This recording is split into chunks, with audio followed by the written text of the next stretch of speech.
Hello friends, welcome back to my channel.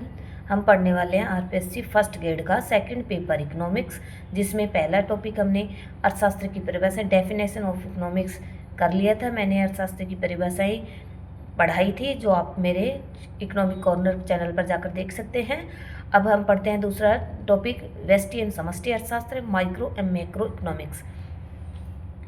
सूक्ष्म व्यष्टि या सूक्ष्म अर्थशास्त्र। सूक्ष्म अर्थशास्त्र का अर्थ एवं परिभाषा, डेफिनेशन ऑफ माइक्रो इकोनॉमिक्स।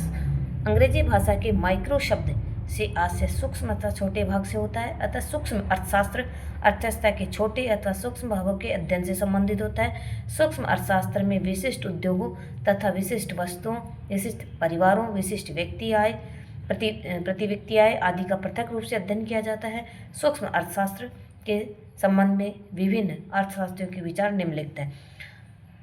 सूक्ष्म अर्थशास्त्र विशेष फर्मों, विशेष परिवारों, व्यक्ति कीमतों, आय, मजदूरियों, व्यक्तिगत उद्योगों तथा विशिष्ट वस्तुओं का अध्ययन है। के ई बोल्डिंग के अनुसार गार्डन एक्ले ने क्या कहा है? सूक्ष्म अर्थशास्त्र उद्योग उत्पाद फर्म ने उत्पादन के विभाजन तथा प्रतिस्पर्धी उद्योगों के लिए साधनों के वितरण का अध्ययन है।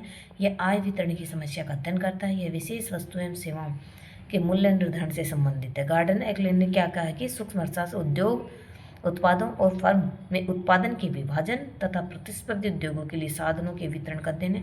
यह वितरण की समस्या का अध्ययन करता है। विशेष वस्तुओं सेवाओं के मूल्य निर्धारण से संबंधित है।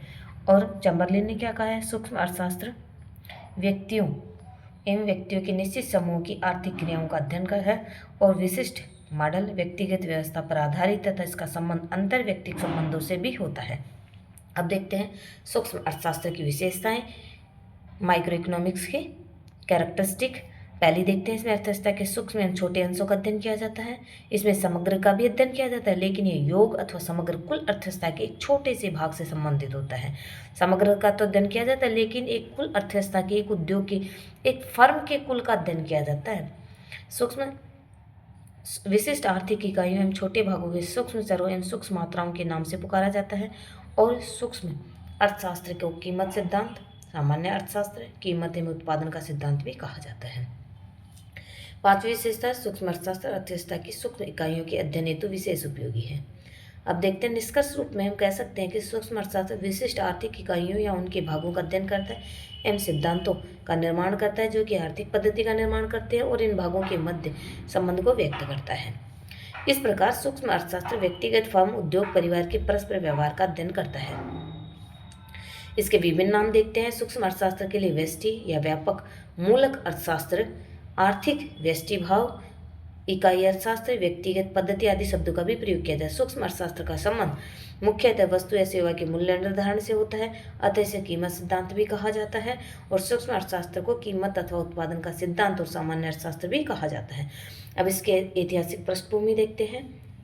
प्राचीन अर्थशास्त्र ने सूक्ष्म अर्थशास्त्र को विकसित एवं प्रतिष्ठित किया है। सूक्ष्म अर्थशास्त्र के जन्मदाता एडम स्मिथ को माना जाता है। उन्होंने साहित्य के विचार ने सूक्ष्म अर्थशास्त्र को मजबूत आधार प्रदान किया। एडम स्मिथ के समर्थकों में डेविड रिकार्डो, मिलवाकर, जेबीसी आदि हैं ने इस विश्लेषण को लोकप्रिय बनाया था। मार्शल ने इसकी लोकप्रियता को चरम सीमा पर पहुंचा दिया। संक्षेप में प्रतिष्ठित एवं नवप्रतिष्ठित अर्थशास्त्रियों ने सूक्ष्म विश्लेषण का अपेक्षाकृत अधिक प्रयोग किया।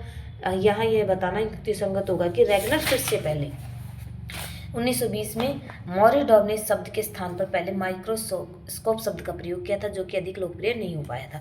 अब सूक्ष्म अर्थशास्त्र के प्रकार या रूप देते हैं। टाइप ऑफ माइक्रो इकोनॉमिक्स, जिसमें सूक्ष्म स्थिति है, माइक्रो स्टैटिक है, फिर दूसरी है तुलनात्मक सूक्ष्म स्थिति, माइक्रो कंपैरेटिव स्टैटिक, फिर तीसरी है सूक्ष्म प्रावैगिकी, माइक्रो डायनेमिक्स। इसमें क्या होता है सूक्ष्म स्थिति में कि पॉइंट ऑफ टाइम पर जब किसी वस्तु की कीमत मांग एवं पूर्ति की शक्तियों के कारण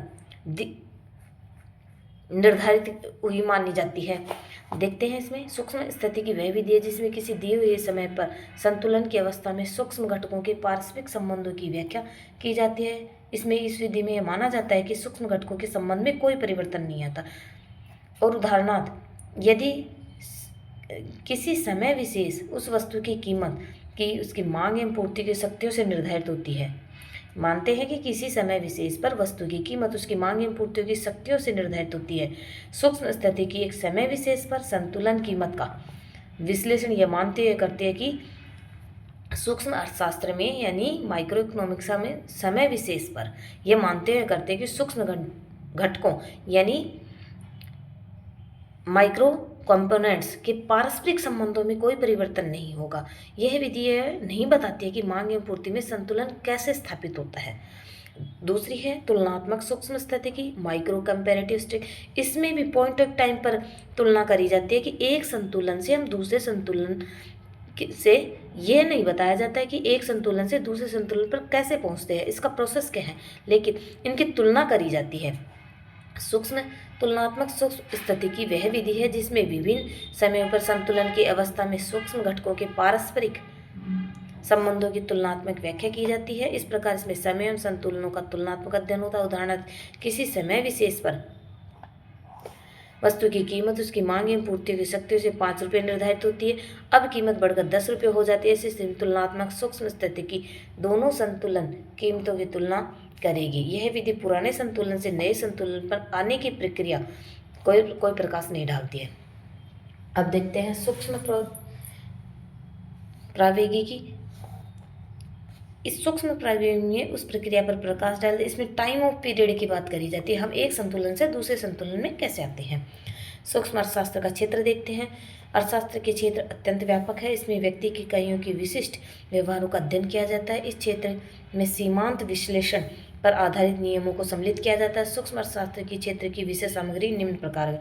एक तो उपभोग के नियम। उपभोग के नियम में हम क्या क्या पढ़ते हैं। सीमांत उपयोगिता ह्रास नियम, समसीमांत उपयोगिता, उपभोक्ता की बचत, मांग का नियम, मांग की लॉस आदि के नियमों का अध्ययन किया जाता है। दूसरा उत्पादन के नियम। इसमें हम पढ़ते हैं विशेष फर्मों एवं विशेष उद्योगों के अधिकतम उत्पादन से संबंधित नियमों, उत्पादन फलन आदि का अध्ययन किया जाता है। तीसरा साधन कीमत सिद्धांत। इसमें वितरण के सिद्धांतों को प्रायः साधन कीमत सिद्धांत भी कहा जाता है। इसमें मजदूरी, लगान, ब्याज तथा लाभ सिद्धांतों को सम्मिलित किया जाता है। इस प्रकार उत्पत्ति के विभिन्न साधनों के प्रतिफल निर्धारण संबंधी नियमों का अध्ययन सूक्ष्म अर्थशास्त्र में ही किया जाता है।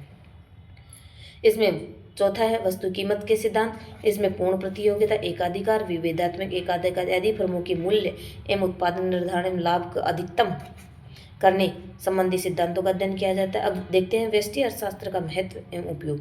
व्यष्टि अर्थशास्त्र विभिन्न वस्तुओं का उत्पादन संगठन, उत्पत्ति के साधनों का वितरण तथा साधनों के मध्य आय के वितरण की दृष्टि से अत्यधिक महत्वपूर्ण। अतः यह आर्थिक विश्लेषण की एक प्रमुख अंग है। प्रोफेसर लर्नर के अनुसार सूक्ष्म अर्थशास्त्र न केवल अकुशलताओं को दूर करने के उपाय बताता वरन कुशलताओं की दशाओं को प्राप्त करने के संबंध में सुझाव भी देता है। इस प्रकार सूक्ष्म अर्थशास्त्र के अध्ययन को अत्यधिक महत्वपूर्ण एवं उपयोगी बना देता है। सूक्ष्म अर्थशास्त्र के प्रमुख उपयोग निम्नलिखित है।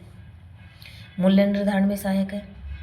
सूक्ष्म अर्थशास्त्र विभिन्न वस्तुओं एवं सेवाओं के मूल्य निर्धारण में महत्वपूर्ण योगदान प्रदान करता है। यह बाजार की विभिन्न अवस्थाओं में फर्मों के द्वारा अल्पकाल व दीर्घकाल में वस्तुओं के मूल्य निर्धारण ज्ञान प्रदान करता है। और साधनों के प्रतिफल का निर्धारण, यह विभिन्न साधनों का प्रतिफल भी निर्धारित करता है। लगान, मजदूरी, ब्याज, लाभ के सिद्धांतों क्रमश भूमि, पूंजी एवं साहसी के पुरस्कार निर्धारित किए जाते हैं। तीसरा इसका उपयोग संपूर्ण अर्थव्यवस्था के अध्ययन में सहायक है। सैमुअल्सन को यह नहीं समझना चाहिए कि सूक्ष्म अर्थशास्त्र महत्वहीन विवरणों से संबंधित है। बड़ा चित्र अपने छोटे छोटे भागों से मिलकर ही बनता है।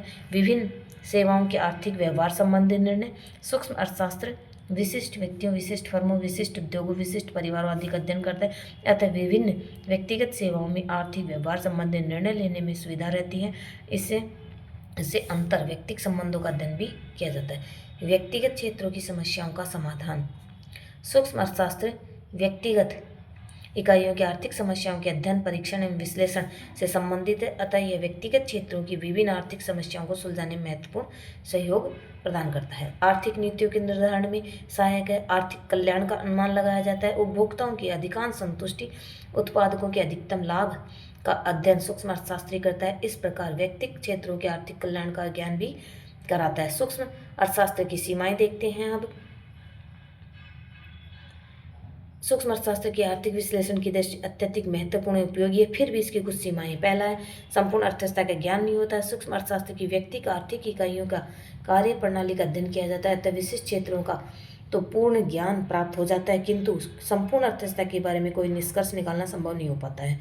सूक्ष्म अर्थशास्त्र के अनेक निष्कर्ष अर्थव्यवस्था की दृष्टि से उचित प्रतीत नहीं होते हैं। व्यक्तिगत निर्णयों का योग संपूर्ण अर्थव्यवस्था के अनुकूल होना आवश्यक नहीं है। सामान्यतः व्यक्तिगत इकाइयों के विशिष्ट व्यवहार उनके सामूहिक अथवा औसत व्यवहार के विपरीत होता है। जैसे एक व्यक्ति की दृष्टि से बचत करना ठीक हो सकता है, लेकिन यदि सभी व्यक्ति बचत करने लग जाएं तो इससे मांग, रोजगार, राष्ट्रीय आय में कमी आ जाएगी।